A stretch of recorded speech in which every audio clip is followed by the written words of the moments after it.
Hello and welcome to Lost Love Chronicles. Dear listeners, before we get started, drop a quick hi in the comments and let us know where you're tuning in from. Also, if you have any suggestions for us to make the channel better, please let us know. Now let's start with the story. On Father's Day, my son called me crying, saying, "Dad, Mom says you abandoned us and never send money. I have been sending $3,000 every month for 5 years." I immediately drove to her house. "Where's the money?" I asked. She slammed the door. The next morning, a sheriff showed up and said, "Ma'am, you're under arrest." She went pale when I handed an envelope to the judge. Dean Whitaker built his life like he built houses with precision, patience, and an unshakable foundation. At 42, he owned Whitaker Construction, the most respected building company in Millbrook County. His rough hands had framed over 300 homes, and his keen eye for detail earned him a reputation across 3 states. Dean's own foundation was forged in the coal mines of West Virginia, where his father died in a cave-in when Dean was just 16. That tragedy taught him 2 things. Life could collapse in an instant, and a man's word was the only thing that truly lasted. He worked double shifts at a lumber yard to put himself through trade school, never cutting corners or compromising on quality. When he met Lillian Hayes at a county fair 15 years ago, she seemed like everything he wanted: blonde, lively, and impressed by his success. She was 23, working as a dental receptionist, but with dreams bigger than her paycheck. Dean saw ambition in her green eyes and mistook it for the same drive that built his business. Their marriage brought Kyle, now 14, and what Dean believed was a comfortable life in their custom-built colonial on Maple Ridge, set on 5 acres. Dean's sanctuary, where he taught Kyle to use tools, and that honest work was the backbone of character. But on this Father's Day morning, as Dean organized his tools in his workshop with military precision, his phone shattered the quiet. "Dad." Kyle's voice trembled with tears. "I need you." Dean's blood ran cold. Kyle was at his mother's sister's house, 50 miles away in Riverside. The boy hadn't cried since he broke his wrist at 8. "What's wrong, son?" "Mom told Aunt Cecilia you abandoned us," Kyle said, his voice breaking. "She said you never send money and that we're struggling because you don't care. She said you only care about your business and that new house you're building. Is that true, Dad? Did you really abandon us?" Dean gripped his phone tightly. It had been 4 or 5 years since Lillian asked for space and moved into a downtown apartment he paid for. He'd sent $3,000 every month, not court-ordered support, just because he wanted to provide. They weren't even legally separated. That money, Lillian claimed, was for Kyle's expenses and her living costs. "Kyle, listen carefully," Dean said firmly. "I have never once failed to provide for you or your mother. I've sent money every month, and I have the records to prove it." But Kyle said, "Mom says your mother is lying." The words came out harsher than Dean intended, but 14 years of patience had been worn thin by Lillian's manipulation. "I'm coming to get you. Stay right there." Dean's Ford F-250 sped up the highway, his mind racing. Lillian had been playing games for years, canceling Kyle's weekends last minute, making excuses about school events Dean supposedly forgot, painting him as an absent father. But this was different. This was war. He built his business on trust and reputation.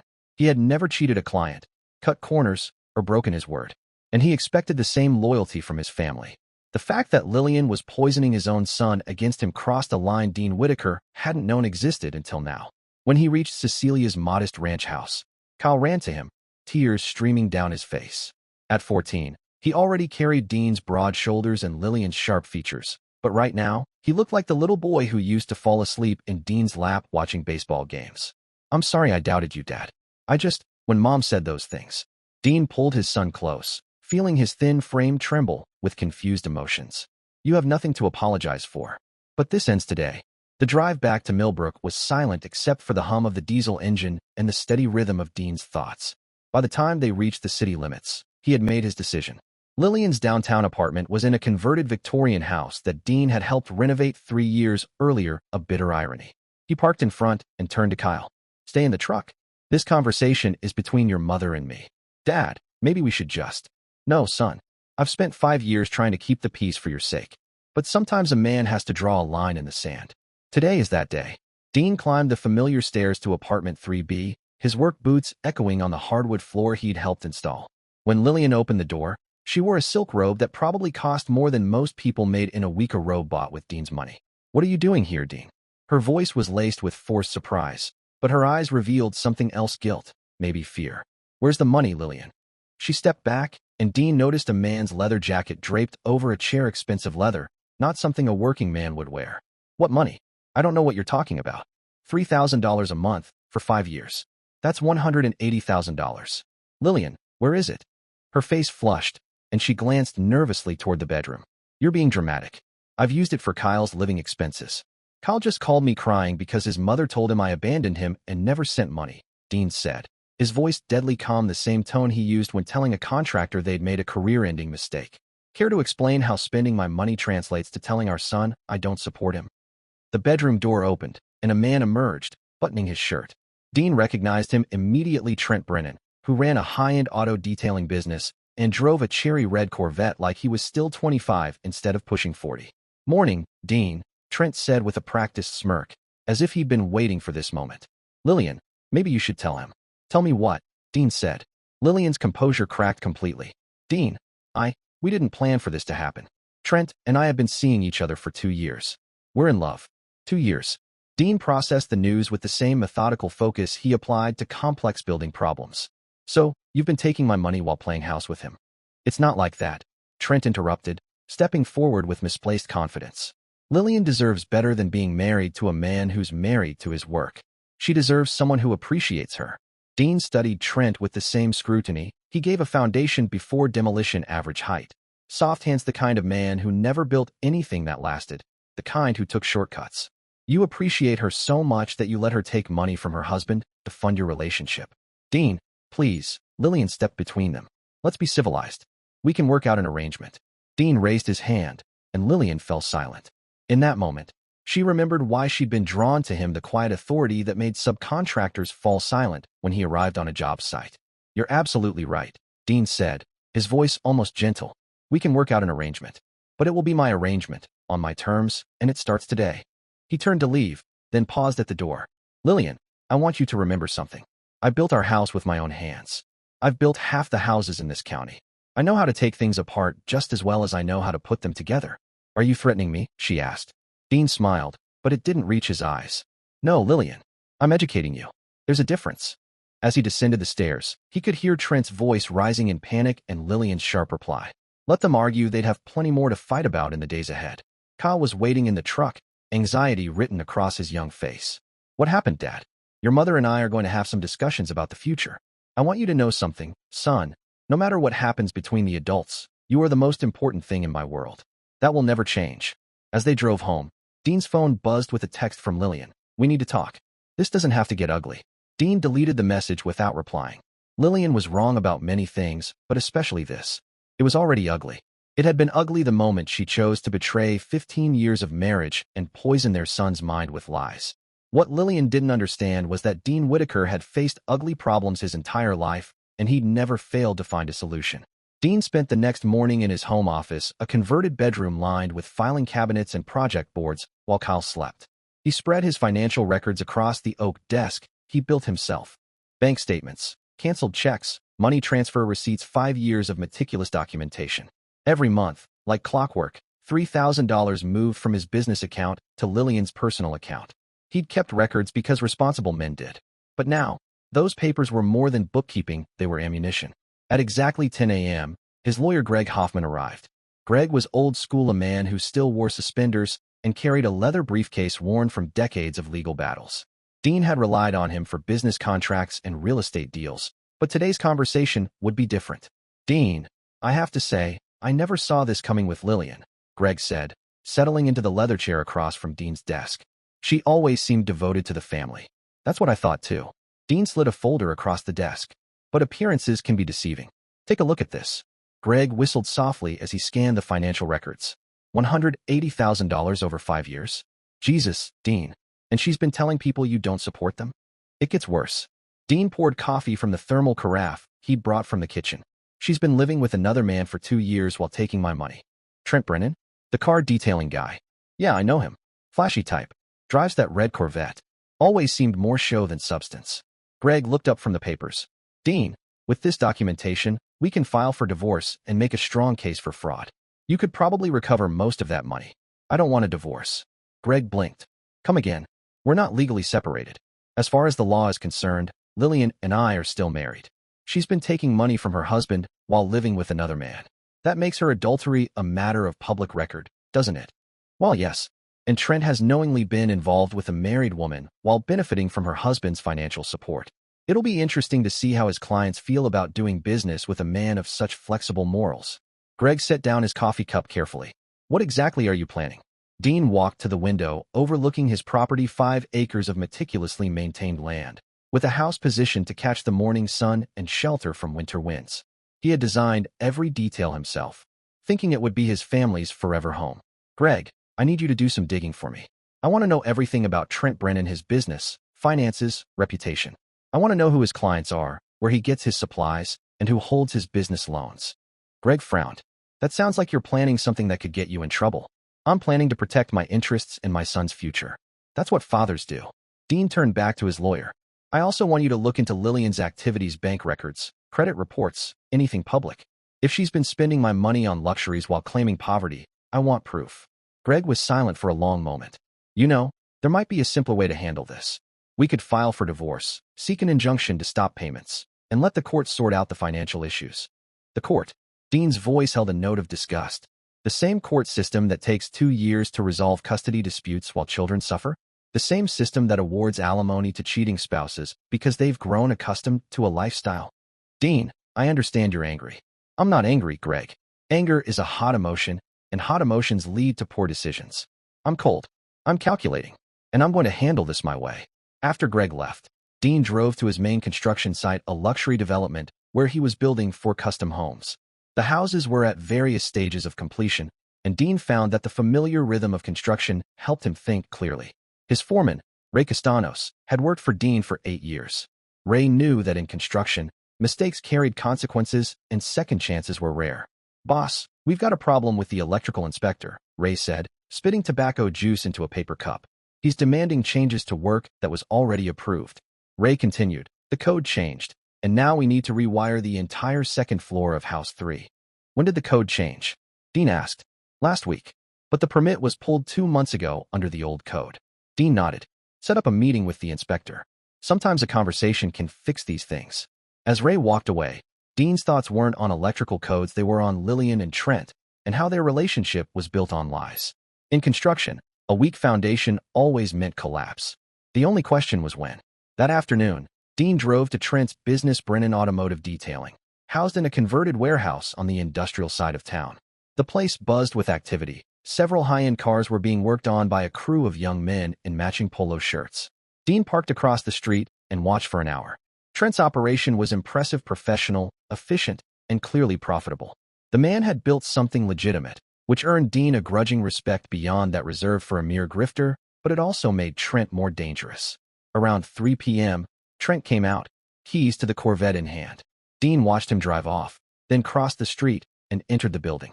Can I help you? A young man approached, the name Miguel embroidered on his shirt. I'm interested in getting my truck detailed. Heard good things about this place. Absolutely. What kind of vehicle? Ford F-250. My truck gets pretty dirty. Miguel's enthusiasm dimmed slightly. We mostly specialize in luxury vehicles, but we can handle pickups. Might take a couple of days to fit you in, though. Dean scanned the facility, professional equipment, an organized workspace, attention to detail. Trent had built this business with care, just like Dean built houses. It would be a shame to see it destroyed. Actually, let me think about it. I might go with someone else, Dean said, and left without making an appointment. He'd learned what he needed to know. Trent's business was successful enough to support a costly lifestyle, but it relied entirely on reputation and word-of-mouth referrals, the kind of business that could collapse quickly under the right pressure. That evening, as Dean grilled burgers for himself and Kyle, his son brought up the unspoken question. Dad, are you and Mom getting divorced? Dean flipped the burgers thoughtfully. Kyle, your mother has made some choices that changed our family. I can't control what she does, but I can control how I respond. She called today. Wants to see me next weekend. What did you tell her? I said I'd think about it. Kyle poked at his hamburger bun. I'm confused, Dad. I love Mom, but what she said about you, that wasn't right. No, it wasn't, Dean agreed, sitting down across from his son. Kyle, I want you to understand something. People reveal who they really are through their actions, not their words. Your mother showed you something about herself yesterday. That knowledge is valuable, even if it hurts. Are you going to forgive her? The question lingered between them. Dean thought about his own father, crushed beneath tons of rock after a mining company ignored safety protocols. He recalled the vows he and Lillian had exchanged on their wedding day and the promises she had made in return. Son, forgiveness is earned through actions, not granted simply because of words, Dean said quietly. Your mother has shown me who she really is, and I'm going to respond accordingly. That night, after Kyle went to bed, Dean sat alone in his workshop. This time, he wasn't sketching house plans, he was designing something far more intricate, a blueprint for justice. A carefully crafted plan to dismantle everything Trent and Lillian had built on their betrayal. Phase 1, gather information. Phase 2, prepare. Phase 3, execute. Dean Whitaker had built his reputation by finishing what he started, and this project would be no different. Tuesday morning, Lillian showed up at Dean's door looking worn and defensive. She wore designer jeans and a cashmere sweater Dean recognized from a shopping trip 6 months earlier, another indulgence paid for by his monthly payments. We need to talk, she said, brushing past him into the foyer without waiting for an invitation. Kyle's at school. Good timing, Dean said, closing the door but standing firm. His body language made it clear she wasn't welcome here. Dean, I know you're hurt, but we can handle this like adults. I never wanted Kyle caught in the middle. Then you shouldn't have poisoned him against me, Dean shot back. Lillian's composure cracked. I was frustrated. Sometimes I say things when I'm emotional. You've been taking $3,000 a month from me while living with another man. That's not emotion, Lillian. That's calculated fraud. Fraud. Her voice rose. I'm still your wife. That money was for Kyle's expenses and my living costs. Just because I found someone who actually pays attention to me doesn't mean you get to stop the payments. Dean's voice cut through her defenses like a saw blade. Don't insult my intelligence. You've been playing house with Trent for 2 years, taking money meant for our son. That makes you a liar and a thief. Lillian's face flushed with anger. You think you're so perfect, don't you? Working all the time, building your little empire while your family falls apart. Trent talks to me, Dean. He makes me feel alive in ways you never did. Is that supposed to justify stealing from me? I didn't steal anything. That money was mine by right. 15 years of marriage, 15 years of being ignored while you built other people's houses. Those houses paid for this home, your car, your clothes, every luxury you've enjoyed. Dean's voice remained calm, but Lillian could see the ice in his eyes. Let me make one thing clear, the monthly payments stop today. You can't do that. Kyle needs. I'll provide for Kyle directly. You're cut off. Lillian's mask finally shattered. Dean, please. I know I handled this wrong, but Trent and I are serious. We want to get married, start fresh. Start fresh by financing your new life with another man. Dean opened the front door.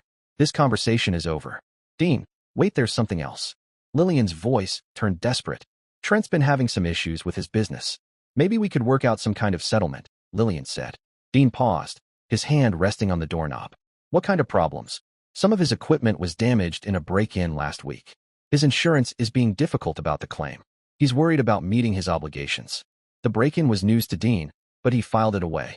And you thought I might help him out. I thought maybe we could reach an understanding. I know you have connections in the business community. Lillian, get out of my house.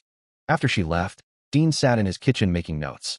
Trent's business seemed more vulnerable than it appeared. Equipment troubles, insurance hassles, financial pressure, weaknesses that could be exploited by someone who understood the inner workings of small businesses. Dean's phone rang. It was Greg Hoffman, calling with the research results. I've got some interesting info about your friend Trent Brennan. Greg's voice held a hint of amusement. Tell me. Brennan's business is heavily leveraged. He took out a big loan 2 years ago to expand right around when he started seeing Lillian.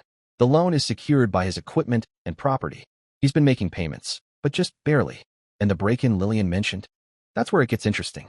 The police report shows the break-in targeted specific equipment, high-end polishing and detailing machines worth about $40,000. But nothing else was touched. The cash register, office equipment, even some valuable tools were left alone. Dean processed the details.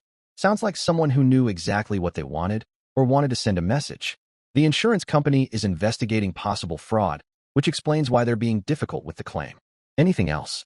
Brennan's client list is curious, lots of wealthy individuals, some local politicians, and a few with questionable reputations. Discretion and reputation are everything to them. After ending the call, Dean drove to the construction site for his usual Tuesday lunch with Ray Castanos. Normally, they met in Ray's trailer to discuss project schedules, but today Dean had different questions. Ray, you know anything about Trent Brennan's operation? Ray looked up from his sandwich. Car detailing guy? Yeah, I know him. Good business, but the man's got expensive tastes. Likes to pretend he's making twice what he probably does. How do you know that? My nephew worked for him last summer. Said Brennan was always stressed about money, always trying to cut costs without cutting quality. Tough balance in that business. Your nephew's still working there? Nah, kid got tired of Brennan's attitude. Said the man was decent to customers, but treated employees like they were replaceable. Ray took a sip of coffee. Why you asking? Just curious about a potential client. But Dean wasn't thinking about clients, he was thinking about employees with grudges, about the fragile line between reputation and reality that kept businesses like Trent's afloat. That afternoon, Dean drove to pick up Kyle from school, a routine he'd started since Lillian's revelation. The boy needed stability, and Dean was determined to provide it. How was school? Okay. Mom texted me during lunch. She wants to see me this weekend. What did you tell her? I said I'd talk to you about it, Dean replied. Kyle stared out the window. Dad, do I have to see her if I don't want to? The question cut through Dean like a knife. Lillian's betrayal had hurt him deeply, but seeing its impact on Kyle revealed the full extent of the damage. Son, she's still your mother, but I won't force you to do anything that makes you uncomfortable. I'm angry at her. Is that wrong? Dean pulled into the driveway and switched off the engine. Anger is a natural response to betrayal, but don't let it consume you. Use it as fuel to become a better man than those who hurt you just like you're doing. The boy was sharper than he seemed. That evening, while Kyle worked on his homework, Dean sat in his workshop, deep in thought. He had identified Trent's weaknesses: financial strain, a reputation-dependent business, unhappy employees, and insurance troubles. Lillian's vulnerabilities were different, but just as exploitable. Her reliance on Dean's money, her social standing, and her desperate need for approval and status. Dean had built his career constructing buildings meant to last generations, but he'd learned the key to any successful project was knowing your materials, their strengths, weaknesses, and breaking points. Lillian and Trent had built their relationship on lies and theft. Dean was going to test that foundation to see how much weight it could bear. By the time he finished planning, Dean had crafted a strategy to systematically tear down everything Lillian and Trent had built. It would require patience, precision, and unwavering commitment. Dean Whitaker never left a job unfinished, and he wasn't about to start now. Dean's alarm went off at 5:30 a.m., like it had every workday for the past 20 years. But this Wednesday morning was different. Instead of heading straight to the construction site, he drove to Murphy's Diner on the east side of town, a spot where contractors, truckers, and shift workers grabbed coffee before dawn. At a corner booth, Dean met Carlos Mendez, a private investigator he'd hired occasionally for subcontractor background checks. Carlos was former military police, thorough and discreet.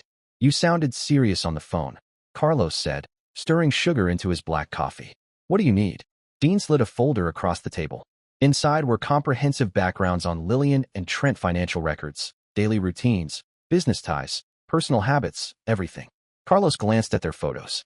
Your wife and her boyfriend. My wife and a man who's been living off my money for 2 years. Carlos sat back, setting down his coffee cup. I gotta ask, what are you planning to do with all this? I'm going to destroy them. Carlos raised an eyebrow. Look, I get you're pissed, but if you're thinking of something that could land you in prison. Carlos, Dean interrupted, meeting his gaze steadily. I built my reputation on careful planning and flawless execution. This is just another construction project, a demolition project. Demolition can be dangerous if you don't know what you're doing. I know exactly what I'm doing. After breakfast, Dean drove to his main office, a converted house near downtown where he ran Whitaker Construction.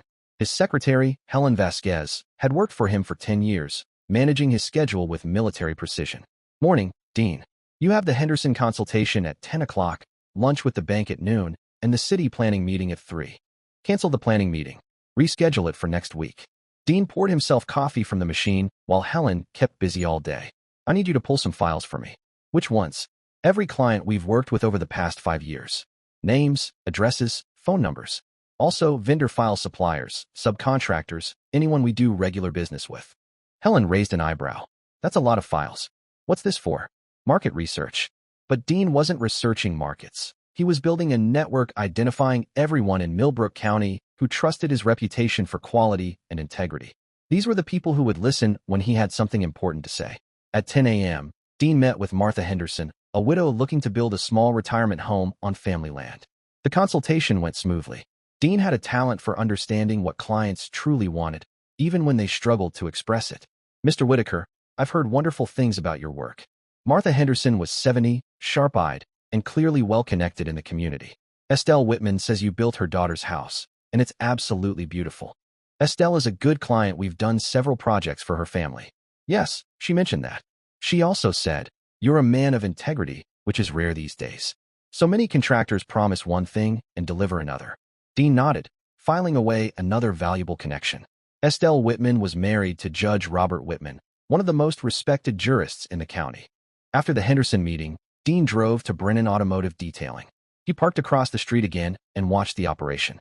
Today, Trent's red Corvette was missing from its usual spot, and the business appeared quieter than before. Dean's phone buzzed with a text from Carlos. Preliminary report ready. Meet at 7 p.m., same place. The rest of the day passed with routine business activities, but Dean's mind was constantly active. Every conversation and interaction was viewed through the lens of his larger plan, mapping relationships, identifying pressure points, and building the framework for Trent and Lillian's downfall. At 7 p.m., Dean met Carlos again at Murphy's Diner. The evening crowd was different families finishing dinner, teenagers sharing sodas, a quieter atmosphere than the morning rush. "I've got some interesting information," Carlos said, opening a manila folder. "Want the financial picture first? Start there. Trent Brennan is in worse shape than he appears. The business loan I mentioned is just the start. He has credit card debt nearing $50,000, a second mortgage on his house, and he's missed several payments over the last 6 months. What about income? The detailing business is seasonal. Summers are good, but winter revenue drops significantly. He's been relying on credit to smooth cash flow issues, which explains why his debt keeps increasing." Dean studied the financial summary. "What about Lillian? Your wife is living far beyond her means. Even with the $3,000 a month from you, her credit cards are maxed out. She's been borrowing against a life insurance policy and asking family members for loans." Family members. Her sister Cecilia lent her $5,000 last month. Cecilia's husband isn't happy about it. This was valuable information. Lillian's extended family had always been neutral in their marriage, but if she was causing financial strain for them, that neutrality might begin to shift. What about their daily routines? Carlos flipped through the pages. Lillian worked part-time at a downtown boutique called Fashions by Francine. She was there Tuesday through Thursday, from noon until 6 o'clock. The rest of her time was spent either at Trent's place or out shopping. Trent's schedule was predictable. He arrived at the shop by 7 o'clock most mornings and left around 5 o'clock, unless he was working late. On Friday nights, he played poker with a group of guys at Murphy's Bar on 4th Street. Saturday mornings were reserved for golf at the country club. Dean committed the patterns to memory. Predictability was a vulnerability in any defense. "Carlos, I need you to dig deeper into Trent's business connections. Find out who his major clients and suppliers are, and get a clear picture of his insurance situation." Carlos raised an eyebrow. "Dean, this is starting to feel like corporate espionage. It's research. I need the full picture before I make my moves." Carlos closed the folder. "What kind of moves are you planning?" Dean left money for both meals. Moves that will teach them that actions have consequences. Thursday morning, Dean began the first phase of his plan. He called Estelle Whitman, the client who had recommended him to Martha Henderson. "Estelle, this is Dean Whitaker. I have a favor to ask." "Of course, Dean. What can I do for you?" "I'm dealing with a personal matter that could affect my reputation in the community. I'd like to explain the situation to you and your husband, if you have time." Estelle's voice sharpened with interest. "Is everything all right? I'd prefer to discuss it in person. Would you and Judge Whitman be available for coffee sometime this week?" "Actually, we're free this evening. Why don't you come by the house around 7? The Whitman home was a restored Victorian that Dean had helped renovate 5 years earlier. Judge Robert Whitman was a man who commanded respect without demanding it, a quiet authority built on decades of fair dealing. "Dean, Estelle says you have concerns about your reputation," the judge said, pouring brandy from a crystal decanter. "What's troubling you?" Dean had rehearsed this conversation, but spoke with apparent reluctance. "Judge, I'm going through some personal difficulties that might become public. I wanted you to hear my side before rumors start spreading." He explained Lillian's financial situation, the discovery of her affair with Trent, and her attempts to portray him as an absent father. He showed them copies of his financial records proving the monthly payments he'd been making. "My God," Estelle said, her face flushed with indignation. "She's been telling people you don't support your family." "I'm afraid so. And I'm worried these false accusations could harm my business relationships." Judge Whitman examined the documents with a lawyer's eye. "This is clearly documented fraud, Dean. Have you consulted an attorney?" "I'm working with Greg Hoffman on the legal side." "But Judge, I've built my reputation on honesty and integrity. If Lillian continues spreading these lies, it could destroy everything I've worked for. What can we do to help?" Dean had hoped for exactly that question. "I'd appreciate it if you could share the truth with anyone who might have heard Lillian's version. I'm not asking for sympathy, just fairness." By the time Dean left the Whitman house, he had gained 2 powerful allies in the community's social circle. The judge and his wife would spread Dean's side of the story through their extensive network, effectively protecting him against Lillian's falsehoods. Phase 1 was complete. Now it was time to start putting pressure on the foundation of Trent's business. On Friday morning, Dean drove to the industrial district and parked outside Brennan Automotive Detailing. He waited until Trent left for his regular Friday golf game, then approached Miguel, a young employee he had spoken with earlier. "Miguel, right? I was here earlier this week asking about detailing my truck." "Oh yeah, I remember you. Have you decided what you want to do?" "Actually, I wanted to ask you about working conditions here. I'm thinking about referring some of my construction crew for car detailing, but I want to make sure the businesses I recommend treat their employees fairly." Miguel glanced around nervously. "Why do you ask? I've been in business for 20 years. I've learned that companies who treat their employees well do better work. Those that don't, well, you get what you pay for." Miguel's expression changed. "Look, man, I need this job, but Trent's been acting weird lately, paranoid, you know? Blaming us for things that go wrong, cutting our hours, talking layoffs. That doesn't sound good." "It ain't. Plus, he had us working last weekend to clean up after a break-in, but refused to pay overtime. We're supposed to be grateful just to have jobs." Dean stored this information carefully. Disgruntled employees were valuable assets in any demolition project. "Miguel, if you ever need work, give me a call." Dean handed him a business card. "Whitaker Construction. I pay fair wages and treat people with respect." That evening, Dean reviewed his progress. He had begun building community support, identified weaknesses in Trent's operation, and started recruiting potential allies. The groundwork was being laid for demolition. Monday morning would mark the start of Phase 2, applying pressure to the structural weak points Dean had identified. Dean Whitaker had never built anything that wasn't meant to last, but he had also never faced a demolition project he couldn't complete on schedule and under budget. Monday morning arrived with the crisp promise of October in the mountains. Dean started the day by calling Jim Bradley, owner of Bradley Insurance, the company insuring most contractors and small businesses in Millbrook County. "Jim, it's Dean Whitaker. I need some information about business insurance policies." "Sure, Dean. You looking to increase your coverage?" "Actually, I'm researching a potential client who's had some equipment stolen." "Trent Brennan at Brennan Automotive Detailing. You know anything about his situation?" Jim's voice became cautious. "Dean, you know I can't discuss specific clients." "Of course not. I'm just curious about the general process for equipment theft claims. My own policy might need updating." "Well, generally, equipment theft claims require police reports, proof of ownership, and detailed inventories.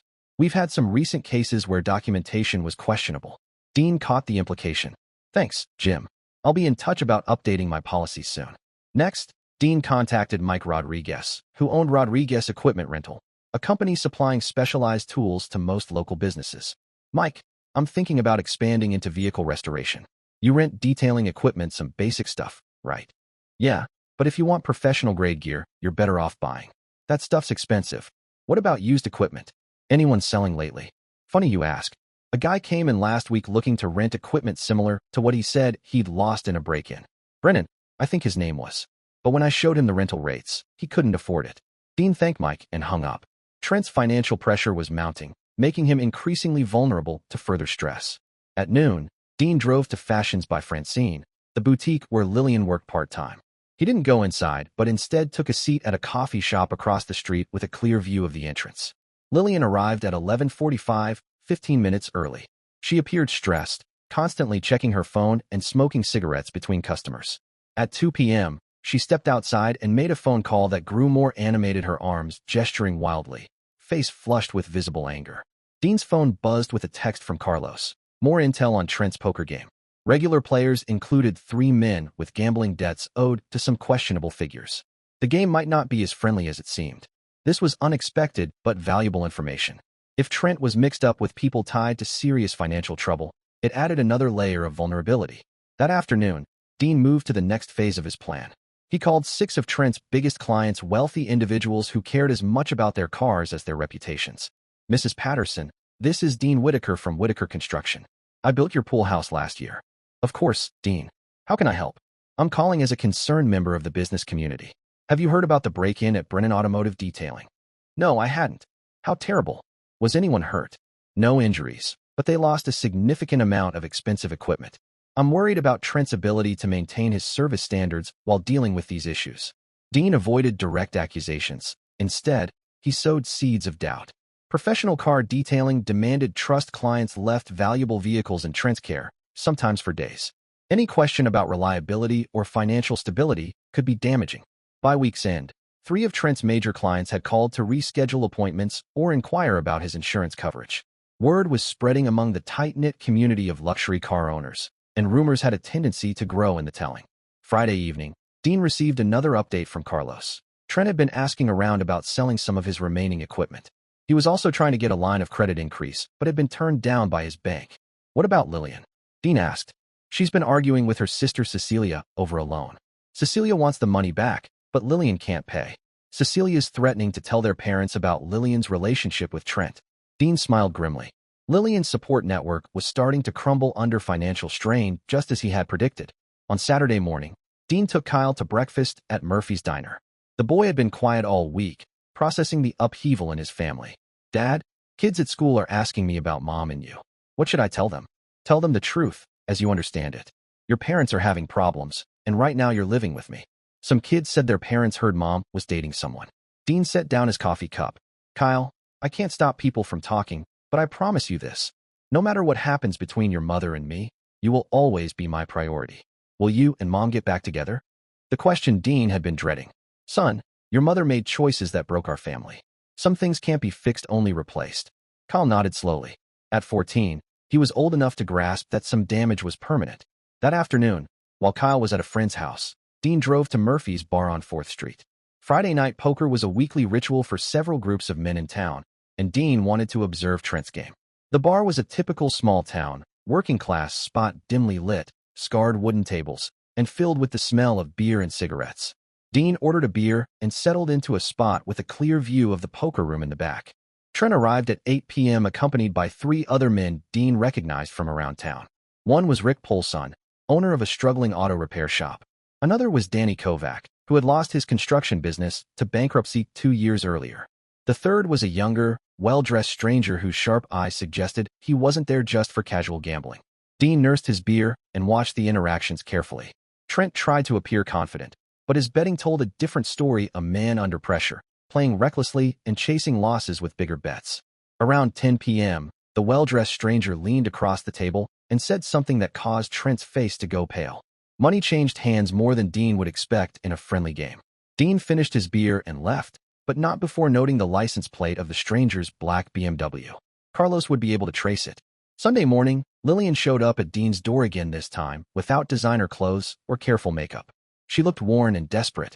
Dean, I need to talk to you. Kyle's at church with the Rodriguez family. You've got 5 minutes. I'm in trouble. Real trouble. Lillian's voice trembled. Trent owes money to some people, and they're pressuring him. He's talking about leaving town, starting over somewhere else. And you're telling me this why? Because he wants me to go with him. He says we can't get married until he fixes his financial problems, but he needs money to make a fresh start. Dean almost laughed. Let me guess you want me to help him. Dean, please. I know I've made mistakes, but if something happens to Trent, I don't know what I'll do. I've burned bridges with my family. I can't afford the apartment on my own. Lillian, stop. You made your choices. Live with the consequences. What about Kyle? If I have to move away, Kyle stays with me. He's already made that clear. Lillian's desperation turned to anger. You can't keep my son from me. I'm not keeping him from you. He's choosing not to see you because you lied to him and tried to turn him against me. That's on you, not me. After Lillian left, Dean sat in his workshop reviewing his progress. Phase 1 had secured community support. Phase 2 had applied financial and social pressure. Now it was time for Phase 3, direct confrontation. Dean Whitaker had spent his career constructing buildings meant to withstand any storm, but he had also learned that even the strongest structures could be brought down if pressure was applied to the right critical points. Trent and Lillian were about to find out just how much strain their relationship could endure. Tuesday morning brought the first true test of Dean's strategy. Carlos called with new information about the well-dressed poker player Marcus Webb, a business consultant connected to several high-interest lending operations across 3 states. This guy isn't exactly a loan shark, but he's no bank either, Carlos explained. He provides short-term financing to people who can't get conventional loans, with interest rates that would make a credit card company blush. How much does Trent owe him? From what I could piece together, around $20,000, but with Webb's rates, that number grows fast. Dean absorbed the new information while reviewing his construction schedules. Today, he was visiting the Patterson estate to discuss a new garage project. Mrs. Patterson was one of the clients he had contacted about Trent's reliability issues. She waited in her garden, still elegant at 70 despite her obvious worry. Dean, I'm so glad you called about that detailing business. I had my Bentley there last week, and something didn't feel right. What kind of concerns? The young man working on my car seemed nervous, kept checking his phone, and Mr. Brennan himself, well, frankly, he looked desperate. When someone's handling a $100,000 car, you want them focused. I understand completely. Have you found an alternative? Yes, actually. Estelle Whitman recommended a service in Charleston. They even sent someone here, which is much more convenient. Another client lost to Trent's deteriorating reputation. Dean noted this success and moved on to the next phase of his plan. That afternoon, Dean drove to Brennan Automotive Detailing. During lunch hour, most employees were out, and Trent was in his office, a glass-walled room overlooking the shop floor. Dean knocked on the door. "Trent, you got a minute?" Trent looked up from his paperwork, stress lines visible around his eyes. "Dean, this is unexpected. I think we need to talk." Trent motioned toward a chair, but Dean stayed standing. "Look, about Lillian and me, I'm not here about Lillian. I'm here about your business." "My business." Dean pulled a folder from his coat and set it on Trent's desk. Words getting around that you're having financial troubles, stolen equipment, insurance headaches, clients asking questions. Trent's face flushed. "I don't know what you're talking about." "Sure you do. Mrs. Patterson called me yesterday, concerned about leaving her Bentley with someone who might not finish the job. Rich people talk, Trent. Bad news travels fast in a small town. Are you trying to sabotage my business?" Dean sat down, leaning back with calm confidence. "Trent, I've built half the houses in this county. I employ 47 people directly and probably support another 100 jobs indirectly. When I have concerns about someone in business, people listen. What do you want?" "I want Lillian back." Trent blinked, surprised. "Back? But you said—" "I said a lot of things when I was angry, but she's still my wife, and Kyle needs his mother." Dean's voice was steady, stripped of emotion. "The question is whether you're going to make this easy or difficult. Lillian loves me. She's not going back to you." "Trent, let me explain something about women like Lillian. She didn't leave me for love, she left for the idea of a better life. Right now, your life doesn't look so good. How long do you think her feelings will last when Marcus Webb comes calling for his money?" Trent's face turned pale. "How do you know about Marcus?" "Small town. People talk." Dean leaned in. "Here's what's going to happen. You're going to tell Lillian you've reconsidered, that you think she should work things out with her husband, for Kyle's sake. You're going to step aside quietly and gracefully. And if you don't—" Dean opened the folder on Trent's desk. Inside were photos from Trent's poker game, documentation of his debts, and a list of his remaining major clients. "If you don't, your business will be destroyed within a month. Your remaining clients will find excuses to take their cars elsewhere. Your suppliers will demand cash up front. Your insurance company will find reasons to deny your claims. You can't do this, Trent. I've been in business for 20 years. I know every insurance agent, every bank officer, every wealthy car owner in this county. One word from me, and you're finished." Trent stared at the photographs, his hands trembling slightly. "This is blackmail." "This is business," Dean replied. "You took something that belonged to me, so I'm taking it back. Lillian doesn't belong to you. She's not your property." Dean's smile was cold. "Lillian made her choice when she decided to live off my money while playing house with you. She chose security over passion. Now she needs to choose again." That evening, Dean waited. Lillian would receive Trent's call, and she would have to decide whether her love for Trent was strong enough to endure poverty and uncertainty. At 9 p.m., Dean's phone rang. "It's Lillian. Trent says you talked today." "We did. He thinks I should work things out with you for Kyle's sake." Her voice was confused, hurt. "Did you threaten him?" "I explained reality to him, the same reality I'm about to explain to you. The reality that your boyfriend owes $20,000 to a man who breaks kneecaps when debts aren't paid. The reality that his business is failing and his income is about to vanish. The reality that you can't afford your lifestyle without my money." Silence on the line. "Lillian, you have a choice. Come home, be a mother to Kyle, and we'll work on rebuilding our marriage. Or stay with Trent and find out what poverty really feels like. You're giving me an ultimatum. I'm giving you facts. Choose wisely." Dean hung up and sat in his workshop, surrounded by the tools that had built his fortune and reputation. Tomorrow, Lillian would make her decision. But Dean already knew what it would be. Women like Lillian always chose security when passion came with a price they couldn't afford. By Thursday, Lillian was back at Dean's house. Her belongings moved from the downtown apartment. She insisted it was temporary, just for Kyle's sake, but Dean knew better. Trent's business lost 3 more major clients that week. Miguel and 2 other employees quit to join competitors. The insurance company officially denied his equipment claim, citing irregularities in his paperwork. Friday night, Trent didn't show up for poker. By Sunday, his shop was closed, a foreclosure notice posted in the window. Dean had achieved his goal with surgical precision. The relationship built on his money collapsed the moment that financial support was threatened. Lillian was back home, Trent was ruined, and Kyle was safe. But Dean Whitaker was not a forgiving man. This wasn't reconciliation, it was the start of a much longer, more thorough punishment. Lillian and Trent had thought they could take advantage of Dean's patience and generosity. Now they would learn what happens when a man who built his life on carefully planned foundations decides to tear something down. The foundation was destroyed. Now it was time to clear the rubble and salt the earth, so nothing could ever grow there again. Lillian had been back in the house for a week, sleeping in the guest room and tiptoeing around Dean. She tried to resume normal routines, cooking dinner, helping Kyle with homework, making small talk about neighborhood gossip, but the underlying tension was thick in the air. Kyle seemed relieved to have his mother home, but Dean noticed the boy watching both parents carefully, as if bracing for another explosion. Family dinners were exercises in polite conversation, masking unspoken hostility. On Thursday evening, as Lillian cleared dishes after another silent meal, she finally spoke up. "We need to talk about where this is going," she said. Dean looked up from his newspaper. "I thought we were clear. You're here, Kyle's here, and we're working on our marriage." "Working on our marriage?" Lillian snapped. "You haven't said 10 words to me that weren't about Kyle or household chores. You treat me like a live-in housekeeper. What did you expect?" Dean sighed. "Lillian, I'm not pretending the last 2 years didn't happen." Kyle glanced between his parents, tension weighing on his thin shoulders. "I'm going to do my homework," he muttered, slipping upstairs. Once alone, Lillian's carefully held composure shattered.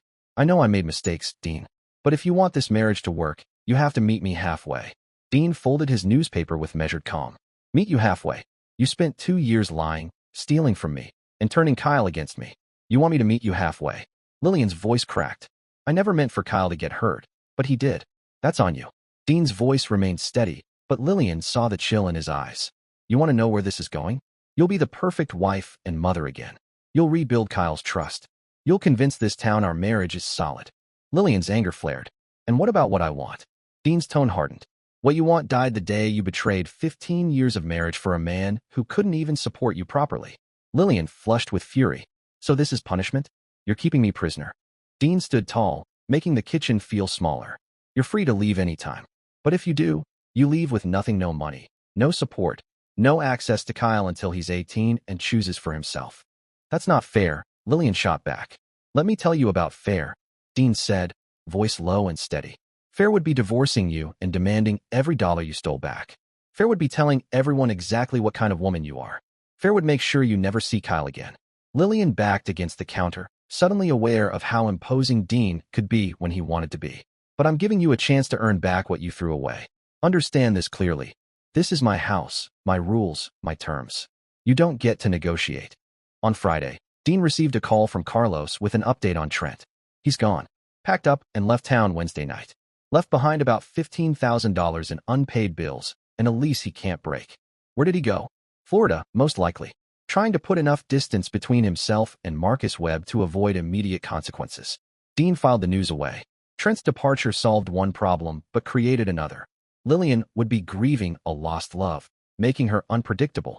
That evening, Lillian confirmed Dean's suspicion.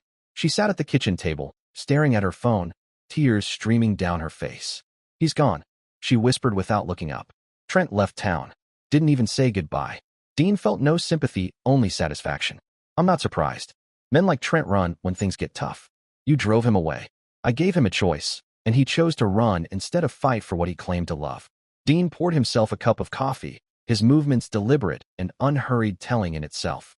Lillian looked up, her eyes red from tears and anger. "You destroyed him. You ruined his business, his life." "I exposed his weaknesses," Dean replied calmly. "His business was built on credit and reputation. When both vanished, so did he. And you think I'm proud of that?" Dean sat opposite her, his expression steady. "Trent chose to get involved with a married woman. He chose to live off another man's money. He chose to build his life on lies. I simply tested that shaky foundation. What about me? What about what I've lost?" Dean's voice dropped, but the steel beneath was unmistakable. "You lost a man who walked away the moment it got hard. You lost the fantasy that someone would sacrifice everything for you. You lost the illusion that your actions come without consequences." Lillian wiped her eyes, but the tears kept flowing. "Dean, I know I hurt you, but can't you forgive me? For Kyle's sake, if not mine." Dean studied her tear-streaked face, recalling the woman he married 15 years ago, beautiful, full of dreams and devotion. But that woman had turned out to be a facade, a performance to secure financial comfort. Forgiveness is earned, not given. Through actions, not words. You have years of rebuilding ahead before forgiveness is even a possibility. You mean years? Yes. You stole 2 years of my life and almost destroyed my relationship with our son. Do you think a few tears and apologies erase that? Lillian stared at him, beginning to grasp the depth of his resolve. If you can't forgive me, why keep me here? She asked. Because Kyle needs a mother, Dean said firmly. And because I want everyone in this town to know Dean Whitaker is a man who keeps his commitments even when others don't. Your presence here serves my purposes. The blunt honesty hit Lillian like a punch. So I'm just useful to you. For now. Whether you become more depends entirely on what you do from this point forward. Saturday morning brought an unexpected moment. Dean was working in his shop when Kyle appeared at the doorway, looking troubled. Dad, can I ask you something? Of course. Are you and Mom going to be okay? Dean put down his tools and gave his son his full attention. What makes you ask? She's been crying a lot. And you too. You're polite, but it doesn't feel real. Kyle's perceptiveness caught Dean off guard. He'd hoped to shield him from the adult tensions, but the boy was old enough to notice. Son, your mother broke our family's trust. Trust takes time to rebuild, if it can be rebuilt at all. Do you still love her? The question pierced Dean's defenses. I love the woman I thought she was. I'm not sure that woman ever really existed. Kyle nodded slowly. What happens if you can't rebuild the trust? Then we'll find a way to be good parents to you without being married. Either way, you'll be taken care of. Dad, can I tell you something? Without you getting mad. Always. I'm angry at Mom for lying about you, but I still love her. And I feel guilty about that. Dean pulled his son close, sensing the boy's confusion and hurt. Kyle, you should never feel guilty for loving your mother. She made bad choices, but she's still your mom. The adults will sort out their problems, you just focus on being a kid. That afternoon, while Lillian was at the grocery store, Dean called Greg Hoffman. Greg, I need you to draft some papers. What kind of papers? A post-nuptial agreement with very specific terms outlining what happens if Lillian decides to leave again. That's unusual. Most people get prenups before marriage, not 15 years in. Most people don't have a spouse who's already shown she's willing to steal. Dean replied flatly. I want everything documented. Her financial obligations, parental responsibilities, consequences for any future infidelity. This sounds like you're preparing for war. I'm preparing for reality. If Lillian wants to stay married, she'll sign. If not, we'll know where we stand. By Sunday evening, Dean had to draft a 27-page legal document that essentially made Lillian a conditional partner in her own marriage. She would have limited access to marital assets, no authority to incur debt without Dean's approval, and face harsh financial penalties if unfaithful again. When Dean presented it that night, Lillian read a few pages, then pushed it aside. I can't sign this. This isn't a marriage contract, it's indentured servitude. It's accountability, something you've avoided for 2 years. Dean, if you hate me this much, why don't you just divorce me? Dean looked at her, truly looked for the first time since she'd returned. She was still beautiful at 38, but the stress had etched lines around her eyes and tightened her mouth. She seemed fragile, vulnerable, almost like the young woman he'd married. For a brief moment, Dean felt a flicker of the old affection, but then he recalled Kyle's tears on Father's Day, and the feeling vanished. I don't hate you, Lillian. Hate requires caring about someone. Right now, you're just a problem I'm managing. His words struck her like a slap. Jesus, Dean, what happened to you? You happened to me. Trent happened to me. 2 years of lies and betrayal happened to me. Dean's voice stayed calm, making his words all the more devastating. You taught me the woman I loved was a fiction. Now you get to live with the man that lesson created. Lillian stared at the contract, then at her husband, finally realizing this wasn't about forgiveness or reconciliation, it was about control, consequence, and a justice without mercy. Dean Whitaker had built his reputation on keeping his promises and finishing what he started. Lillian was about to learn what it meant to be on the receiving end of his relentless determination. The foundation had been shattered, the debris cleared away. Now Dean was ready to build something new on ground that would never again support the illusions Lillian once called love. Monday morning brought the call. Dean had been expecting Lillian's sister, Cecilia, her voice tight with worry and barely contained anger. Dean, I need to know what's happening with Lillian. She called me yesterday, crying, talking about signing some kind of contract to stay married to you. Dean set down his coffee and moved to his home office, closing the door to ensure privacy. Cecilia, Lillian, and I are working through our marital issues. That's between us. This isn't just between you two. Cecilia said firmly. When she talks about feeling trapped, Dean, I've known you for 15 years, you're not a cruel man. What's really going on? Dean had always liked Cecilia. She was 5 years older than Lillian, more grounded, married to a construction worker, and raising 3 kids with practical wisdom. Cecilia never bought into Lillian's drama or her sense of entitlement. Did Lillian tell you about the $180,000? Dean asked. There was silence on the line. Did she mention that she's been taking $3,000 a month from me for 5 years while living with another man? She said you two were separated. We were never legally separated, never even discussed it formally. Lillian just decided she wanted space, and I was foolish enough to keep supporting her financially. Dean could hear Cecilia absorbing the news. My God, Lillian told me you weren't giving her enough money for Kyle. Lillian's been lying to everyone, Cecilia, including you. The loan she asked for was probably to prop up her boyfriend's failing business. Cecilia was quiet for a long moment. Dean, I'm sorry, I had no idea. I'm not looking for apologies, Cecilia, but I need you to understand that Lillian put herself in this situation. I'm offering her a way to rebuild our marriage and family, but it requires accountability. This contract she mentioned ensures that if she chooses to betray our marriage again, there will be real consequences. Dean, I'm not going to interfere in your marriage, but Lillian's my sister. If you're just keeping her around to punish her, that's not healthy for anyone. What would you do, Cecilia, if you discovered that Mark had been living with another woman for 2 years while you were supporting him financially? The question hung in the air. Cecilia's husband, Mark, was a good man, steady, loyal, devoted to his family. The idea of him betraying that trust was almost unimaginable. I'd probably kill him, Cecilia admitted quietly. I'm giving Lillian a chance to earn back what she threw away that's more generous than she deserves. After ending the call, Dean drove to his main construction site. Physical work helped him think clearly, and he had decisions to make about the next phase of his plan. The luxury home development was progressing on schedule, 4 houses in various stages of completion, each the result of months of careful planning and execution. Dean walked through house number 3, inspecting the electrical work done since his last visit. His phone buzzed with a text from Carlos. Trent surfaced in Tampa, working at a car wash for minimum wage. Marcus Webb's people caught up with him last week. Dean deleted the message without replying. Trent's fate was no longer his concern. That afternoon, Dean met with Judge Whitman at the courthouse. The judge had requested the meeting, ostensibly to discuss a charity fundraiser, but in reality to check on Dean's personal situation. Dean, Estelle's been worried about you since our conversation last month. How are things progressing with Lillian? They sat in the judge's chambers, a book-lined office reflecting 3 decades of careful jurisprudence. Judge Whitman was a man who understood the difference between legal justice and personal justice. She's home. We're working on rebuilding our marriage. And how's Kyle handling everything? Better than expected. He's a resilient kid. Judge Whitman studied Dean's face with the practiced eye of someone who'd spent years discerning truth from deception. Dean, I'm going to be direct. What you've done with your wife's situation is impressive tactically, but tactics and strategy aren't the same. You've solved the immediate problem, but have you considered the long-term impact on Kyle? Dean had anticipated this. Judge Whitman was known for his wisdom, and wise men asked tough questions. Kyle needs to understand that actions have consequences, that betrayal isn't something you simply forgive and forget. I agree, Dean replied. But he also needs to see that redemption is possible, that people can change and relationships can heal. Can they? When someone shows you who they really are, should you pretend they're someone else? Judge Whitman leaned back thoughtfully. I've overseen hundreds of divorce cases, marriages destroyed by infidelity, financial betrayal, and incompatibility. But I've also seen couples rebuild after devastating breaches of trust.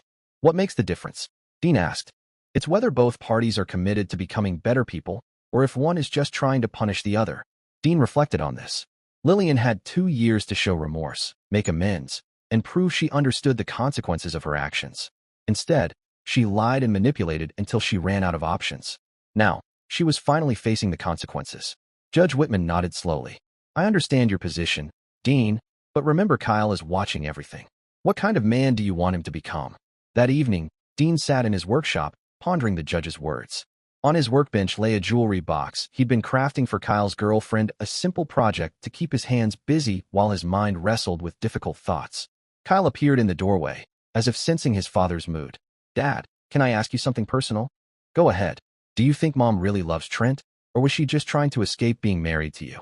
The question was more complex than Dean expected from his 14-year-old. What makes you ask that? She's been different since he left, not just sad, but relieved.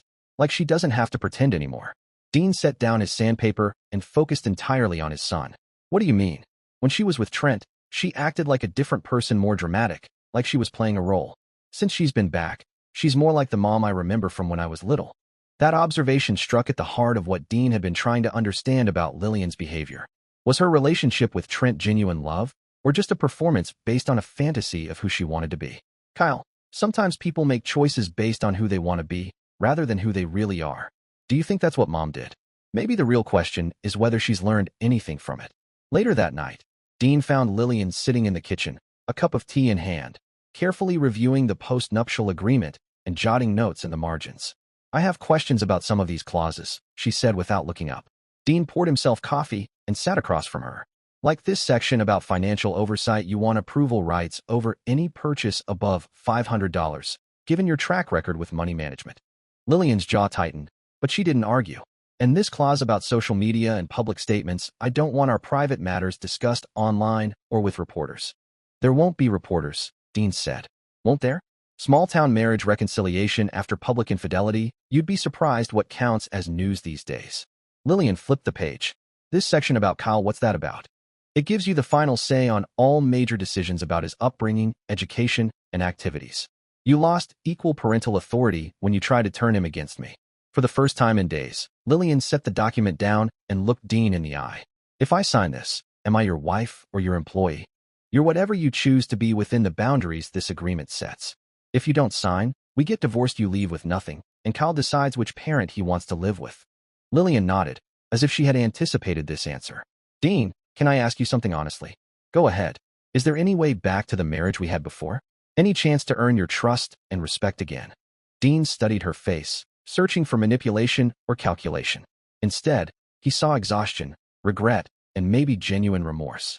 Lillian, the marriage we had before was built on illusions. I thought you were someone you weren't, and you thought you wanted a life you actually couldn't stand. Maybe that marriage needed to end. So what are we building now?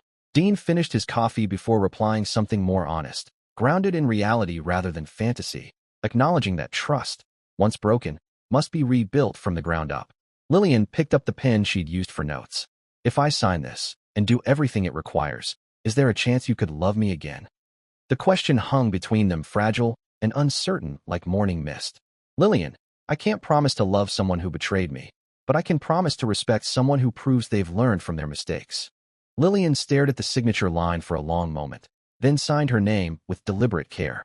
Dean Whitaker had built his reputation on keeping his word and finishing what he started. The foundation had been destroyed, the rubble cleared, and something new was taking shape.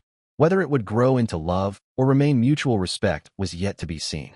But for the first time in years, Dean and Lillian were building on solid ground. 6 months later, early on a Saturday morning, Dean stood in his workshop reviewing architectural plans for Kyle's treehouse. His son had requested something far more elaborate than the simple platform Dean had built years ago, a proper structure with walls, windows, and electrical wiring. The project had become a family affair. Lillian researched designs and helped Kyle sketch his ideas.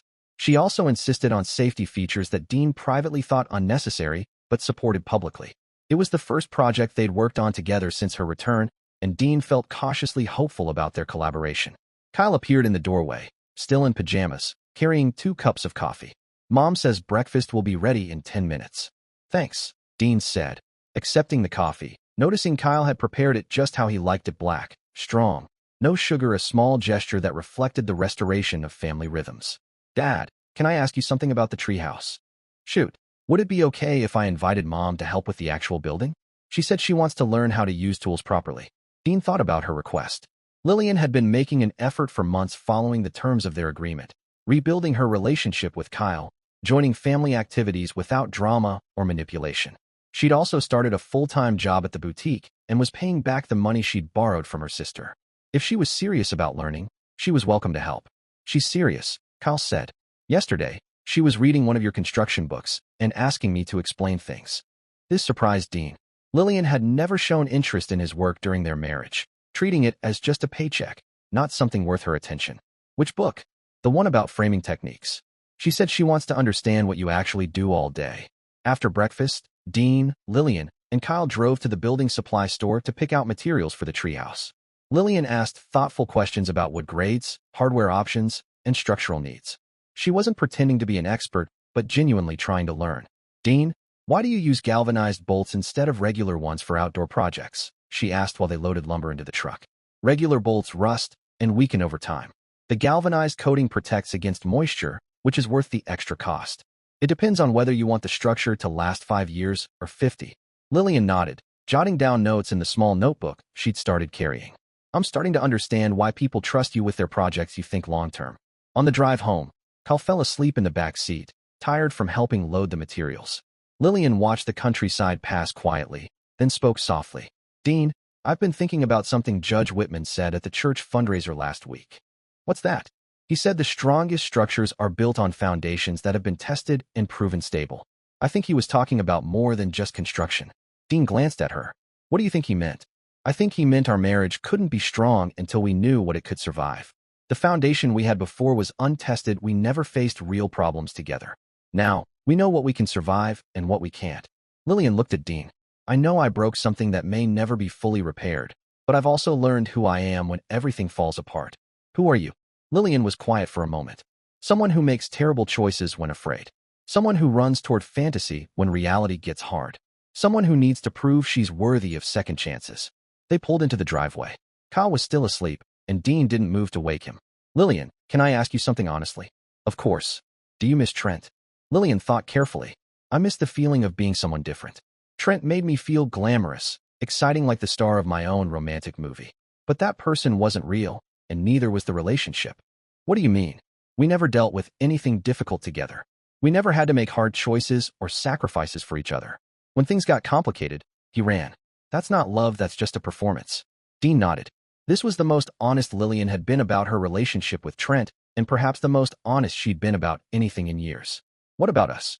"What is this?" Lillian asked. Dean gestured between them. "This is two people who know each other's worst qualities trying to build something real anyway."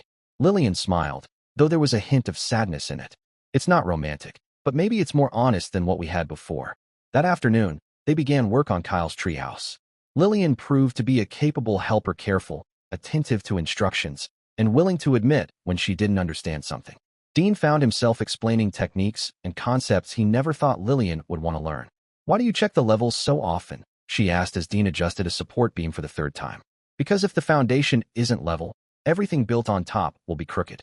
Small errors add up to big problems." Lillian paused, hammer in hand. "Is that a metaphor?" "It's carpentry, but yeah, it applies to other things too." They worked in comfortable silence for a while, with Kyle acting as an enthusiastic apprentice and unofficial supervisor. He clearly enjoyed having both parents focused on the same project, working together without tension or conflict. Around 4 o'clock, Estelle Whitman stopped by with fresh lemonade and cookies, a neighborly gesture that was also clearly an excuse to check on the Whitakers' progress. "This is wonderful to see," she said, watching Lillian carefully measure a piece of trim. "Lillian, you're becoming quite the carpenter." "Dean's a good teacher, patient with beginners." Estelle smiled. "Robert always says the best teachers are the ones who remember what it's like to be learning." After Estelle left, Lillian set down her tools and looked at Dean seriously. "I need to tell you something." Dean felt his stomach tighten. Bad news usually started this way. "Cecilia called this morning. She wanted to know if we're really reconciling or if you're just keeping me around for Kyle's sake." "What did you tell her?" "I told her I didn't know yet, but that I was hoping to find out." Dean studied his wife's face. 6 months ago, she'd been desperate, manipulative, willing to say anything to avoid consequences. The woman before him now seemed different, more grounded, less performative. "Lillian, what do you want from this marriage?" "I want to be worthy of the second chance you've given me. I want to be the mother Kyle deserves. And I want to prove I can be trusted with something precious." "What if that's not enough? What if I can never love you like I did before?" Lillian was quiet for a long moment, watching Kyle organize tools in the workshop they'd set up under the oak tree. "Then I want to be someone who deserves love, even if I don't receive it. I want to become the person I pretended to be." That evening, after Kyle went to bed, Dean and Lillian sat on the back porch reviewing their progress on the treehouse. The structure was taking shape: solid foundation, square walls, level floors. It would be a good space for Kyle, built to last. "Dean, I have something for you," Lillian said, handing him an envelope. "It's not much, but it's a start." Inside was a check for $2,000 and a detailed payment schedule. "I can't pay back everything I took, not quickly, but I can pay back some of it. And I want to start now." Dean examined the repayment schedule. At the rate Lillian had proposed, it would take her 8 years to pay back the money she had taken. The plan was realistic, considering her current income and expenses. Lillian, you don't have to do this. Yes, I do, she replied firmly. Not because the contract demands it, but because I need to. I need to prove to myself that I can make things right. Dean folded the check and placed it in his wallet. The money itself was insignificant. His business was doing well enough that $2,000 was a drop in the bucket, but the gesture mattered. The commitment to accountability mattered. Thank you. They sat together in comfortable silence, watching fireflies begin to flicker in the growing dusk. After a while, Lillian spoke again. Dean, do you think we'll make it? Make it how? As a family, as a couple, as people choosing to trust each other again. Dean considered her question carefully. The woman beside him was not the one he had married 15 years ago, nor the one who betrayed him 2 years ago. She was someone new, shaped by consequences and the decision to rebuild instead of run. I think we might, he said finally, but it won't be the marriage we had before. What will it be? Dean looked at the treehouse taking shape in their backyard, a structure built with careful planning, quality materials, and attention to detail, designed to withstand storms and last for generations. It'll be something we build together with eyes wide open and realistic expectations, something strong enough to endure whatever challenges come next. Lillian reached out tentatively and took his hand. Dean welcomed the touch. Her fingers were now rough and calloused from months of honest work and learning new skills. Dean, I love you, she said softly. Not like when we were young and everything was easy, but in a way that understands what love really costs. Dean squeezed her hand gently. I'm not ready to say those words yet, but I respect who you're becoming. That's enough for now. They sat together as darkness settled around them, two people who had learned that the strongest foundations aren't built on romantic illusions, but on tested trust, proven commitment, and the willingness to keep building, even when the work is hard. Dean Whitaker had spent his career creating structures meant to last. For the first time in years, he believed he might be building something with Lillian that could withstand whatever storms lay ahead. But he would never again confuse performance with authenticity or promises with proof. Trust had to be earned through consistent actions over time, not given lightly through words or tears. The treehouse would be finished within a week. The marriage would take much longer to complete. But both were being constructed on solid ground, with careful attention to detail and a commitment to quality that would serve them well for decades. Dean had learned the most important skill in construction wasn't just how to build, it was knowing when something needed to be torn down and rebuilt from the ground up. Some structures could be repaired, while others required complete demolition and reconstruction. The key was having the wisdom to know the difference and the courage to do whatever was necessary, no matter the cost. As Lillian had learned, Dean Whitaker always finished what he started. Dear listeners, please share your thoughts in the comments section below and don't forget to like, share, and subscribe.